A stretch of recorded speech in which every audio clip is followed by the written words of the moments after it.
Saya mohon Pak Wagub yang mengkoordinasikan bansos dan dampak sosial ekonomi berkenan hadir. Monggo Pak Wagub. Baik, mohon izin Ibu Gubernur terkait pelaksanaan bantuan jaring pengaman sosial. Berdasarkan koordinasi yang kami lakukan dengan pemerintah kabupaten kota dan juga dengan Kementerian Sosial, bahwasannya proses bantuan pangan yang sudah diluncurkan Pemprov sejak tanggal 28 April surat sudah nyampe, ternyata memang harus juga bersamaan bahkan menunggu proses dengan Kementerian Sosial, karena kabupaten kota juga masih berupaya melengkapi data-data untuk memenuhi kuota yang ada 1,18 juta.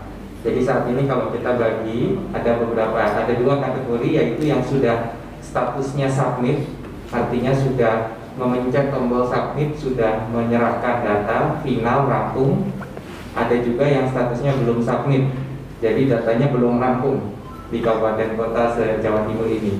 Dan dapat dikatakan lebih banyak yang belum daripada yang sudah saat ini. Jadi kami mengamati bahwa memang proses pengumpulan data by name by address bukanlah hal yang sederhana bagi Bupati Wali Kota, dan kita melihat semua berupaya bekerja keras memastikan bantuan semua tepat sasaran. Nah, untuk kategori yang sudah submit itu pun ada yang kami cermati dua hal. Ada yang sudah submit ini tetapi hanya beberapa daerah, tetapi masih di bawah dari kuota yang diberikan. Untuk itu mereka harus bersurat segera ke Kementerian Sosial untuk kemudian bisa dibuka lagi untuk bisa menambahkan nama-nama yang masih bisa ditambahkan untuk mengisi kuota yang belum digunakan. Jadi ini satu hal. Yang kedua, kami mencermati juga bahwa kategori data ini ada dua.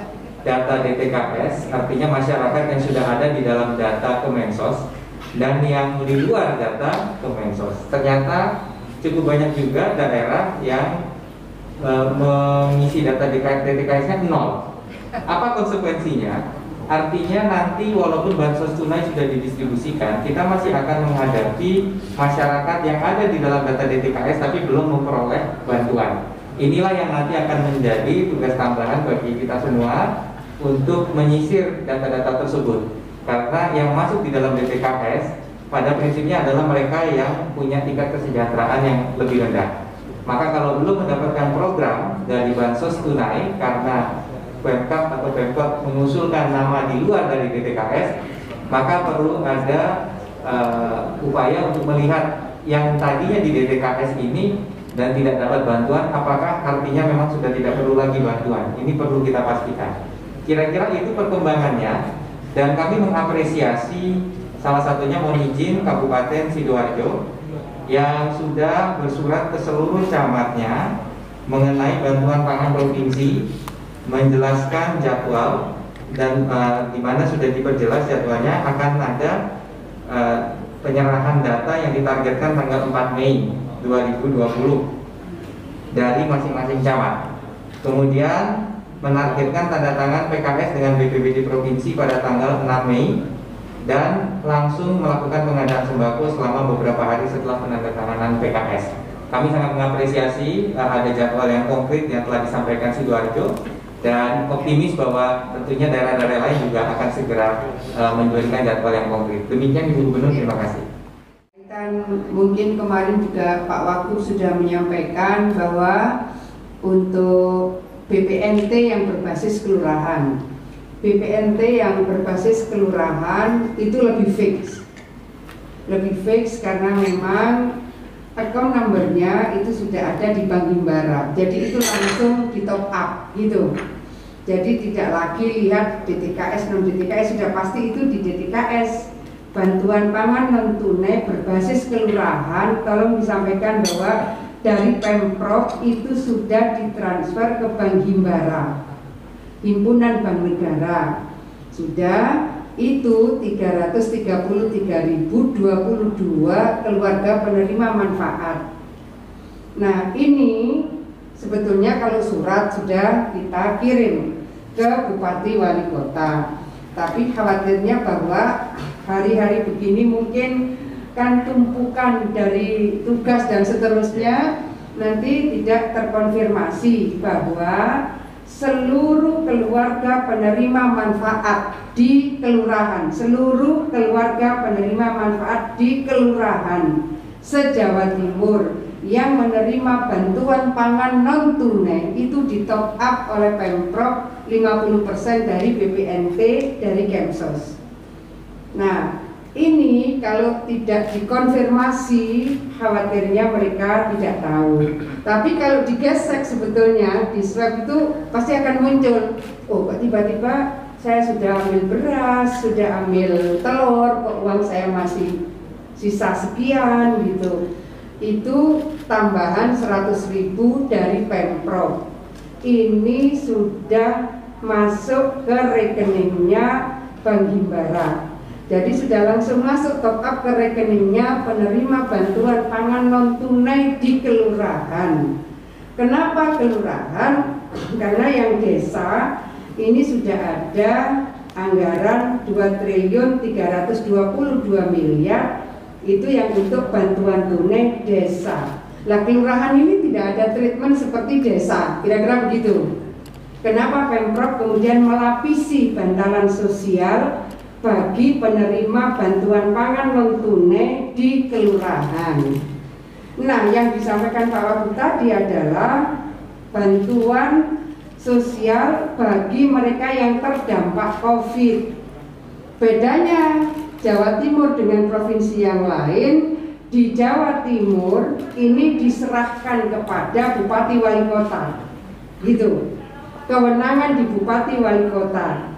Kan teman-teman sudah terkonfirmasi di kabupaten dan kota se-Indonesia ini, satu, ada masyarakat yang terima PKH. Yang tahu ya daerah itu sendiri. Oh, rakyat saya yang sana terima PKH. Lalu ada yang terima PKH dan bantuan pangan non tunai, ada yang hanya BPNT. Nah, ini yang tahu juga adalah Bupati Wali Kota. Ini terima bantuan pangan non tunai. Setelah itu ada lagi yang terima sembako untuk 9 bulan karena COVID ini. Tambahannya 1.006.000, 1.042.000 ya.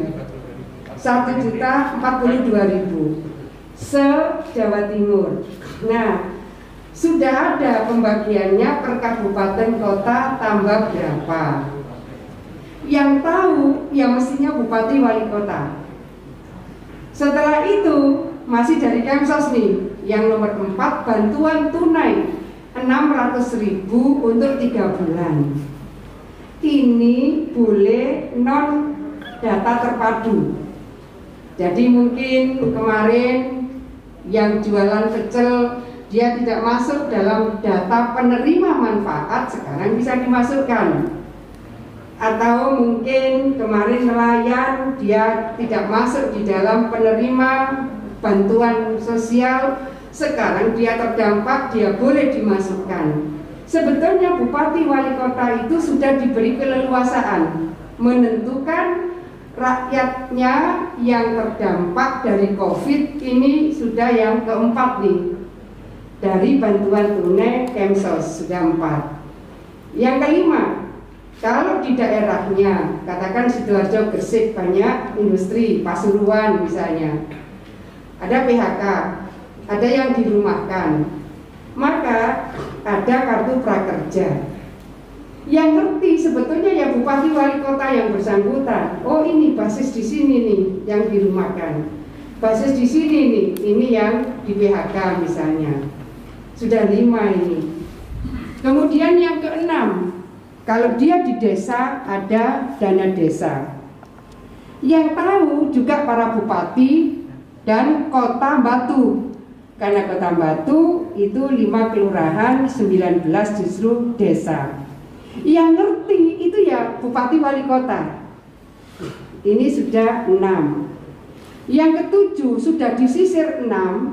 Ternyata masih ada juga yang belum tersisir. Inilah yang dari Pemprov. Surabaya dapat 45.000. 45.000 KK yang bisa mendapatkan bansos dari yang terdampak COVID. Wali kota lah yang menentukan siapa yang terdampak, yang supaya tidak overlap. Sidoarjo 65.000. Kenapa Sidoarjo lebih banyak? Karena industrinya lebih padat di sana. Ada 1 juta lebih yang mereka hidup dari sektor industri. Gresik ada 500 lebih yang terdampak dari sektor industri. Nah, kemudian dari total ini Surabaya itu ada 118.000 lebih. 118.000 lebih masyarakat KPM, keluarga penerima manfaat, yang menerima top up tambahan dari Pemprov. Yang tadi bantuan pangan non tunai di top up lagi 100.000 oleh Pemprov. Itu 118.000 lebih di Surabaya ini. Nah, kalau di total maka JPS Surabaya dari Pemprov 27 miliar, Sidoarjo 39 miliar, dan Gresik 21 miliar. Nah, ini yang ketujuh. Kok masih ada yang belum tersisir? Yang kedelapan itulah dari alokasi anggaran dan refocusing kegiatan kabupaten kota. Ini sumbernya Inpres 4 tahun 2020 dan terus sampai terakhir ada surat keputusan bersama antara Mendagri dan Menteri Keuangan, refocusing kegiatan dan realokasi anggaran. Bahkan terakhir kemarin itu disampaikan oleh Pak Mendagri, diharapkan bahwa untuk pengadaan barang dan jasa kalau bisa minimal dikurangi 50%, dan untuk kegiatan apakah layanan kesehatan COVID ataukah kaitan dengan dampak sosial ekonomi dari COVID. Jadi ini sebetulnya kalau dilihat dari referensi regulasi payung hukumnya terang sekali. Oleh karena itu teman-teman, ini sudah sampai 8 ya. 8, yang ke-8 adalah Pemkab dan Pemko. Kalau masih ada yang belum tersisir itu yang ke-8 itu. Lalu yang ke-9. Ke-9 ini adalah untuk warga non Jawa Timur yang di Jawa Timur. Itulah yang kita minta mereka apply di platform Radar Bansos. Mas Jibril mungkin bisa akses Radar Bansos ini tadi Pak Wagub menyampaikan, Bu, ada 300 mahasiswa yang ada di Malang sekarang ini sudah mulai harus disupport. Saya sampaikan monggo. Nah, artinya ini di luar dari yang 8 tadi. Pemprov akan menyisir warga non Jawa Timur yang terdampak COVID. Kalau warga non Jawa Timur yang berkecukupan seperti dari Rohil, bahkan dia membantu. Tetapi yang terdampak COVID, maka itulah yang disisir oleh Radar Bansos. Begitu juga warga Jawa Timur misalnya yang di Jabodetabek, asal mereka mengisi, ini kan ada beberapa item yang mereka harus isi. Katakan ini orang muda, lalu dia mahasiswa, dia eligible untuk terima Radar Bansos. Dia orang muda, dia tidak sedang kuliah, berarti dia mestinya masuk di kategori kartu prakerja, kira-kira seperti itu. Nah, yang ke-9 inilah yang akan disisir oleh Pemprov. Lalu apa yang sekarang ini didistribusikan oleh Pemprov, termasuk besok kita insya Allah akan ke Pulau Raas. Sore tadi sudah merapat menggunakan KRI ND 517, itu akan mendistribusikan sembako di Raas, Sepeken apa Safrudi, setelah itu Kangean. Yang kita distribusikan selama ini adalah yang berasal dari bantuan masyarakat. Jadi yang berasal dari bantuan masyarakat itulah yang kita distribusikan. Sudah sampai ke Sumeneb juga sebenarnya, Semadura pasti tidak rata. Jadi titik-titik yang memang mereka menurut kita harus segera mendapatkan intervensi. Itulah yang kita dahulukan dari bantuan masyarakat. Sebetulnya kalau teman-teman akses di radar bansos, maaf, ngapunten. Ini sampai setebel ini nih. Tapi kan hari ini itu sudah paperless gitu ya. Kalau misalnya teman-teman mau akses setebel ini, bantuan ini dari mana saja, kemudian kemana saja, ini bagian dari akuntabilitas kita, cuma sayanya ngeprint. Tetapi kalau teman-teman bisa akses di sini. Nah, saya menyampaikan terima kasih dan kami semua menyampaikan terima kasih bahwa kegotong royongan masyarakat Jawa Timur luar biasa. Bahkan mereka yang ada di luar negeri juga support. Salah satunya tadi antara lain lewat Solve COVID, itu menurut saya keren sekali karena menunjukkan bahwa kita semua ini sebetulnya berdigital ria ini dipaksa oleh COVID. Bukan karena kita kemudian memang semuanya sebetulnya friendly dengan digital, tapi proses digitalisasi di dalam interaksi kita memang rupanya dipaksa oleh COVID. Tapi ada nilai tambah yang saya pikir ini bisa menjadi terus pembelajaran adalah Nusantara Innovation Forum dan yang Mbak Thalia dari Singapura, Self Education, sama-sama memberikan nilai tambah bagi terutama anak-anak kita untuk menyongsong Hari Pendidikan Nasional besok. Saya rasa begitu ya teman-teman sekalian. Monggo Pak Pakut. Mohon maaf Ibu Gubernur, setelah penjelasan yang sangat komprehensif tadi, akhirnya ada satu hal yang mungkin penting untuk ditambahkan terkait informasi dari Pak Dirjen, Ibu. Ini mungkin perlu dicatat juga bahwa kita berharap seluruh daerah akan memaksimalkan kuota yang disediakan tadi, pintu yang dari bansos tunai.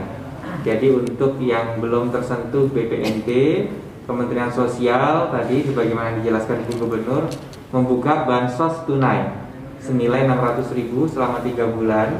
Ini akan diberikan ya sebanyak 1,18 juta kurang lebih se-Jawa Timur, karena masih ada waktu terakhir sampai Senin 4 Mei 2020 jam 24.00. Jadi kita berharap ini benar-benar bisa maksimal, kuotanya benar-benar bisa dimaksimalkan oleh seluruh kabupaten kota yang ada di Jawa Timur. Karena kalau per tadi malam jam 24.00 masih cukup banyak yang belum, sehingga kita berharap pada tanggal 4 Mei jam 24.00 ini bisa dimaksimalkan. Demikian, terima kasih Ibu. Ya, terima kasih Pak Wagub. Ini juga saya ingin sampaikan teman-teman betapa yang disampaikan Pak Wagub itu hari ini kita sudah sangat-sangat mendesak untuk memiliki big data. Big data kalau misalnya bisa terkoneksi di antara seluruh kabupaten kota dan provinsi, ini akan memudahkan sangat banyak perencanaan dan implementasi pembangunan.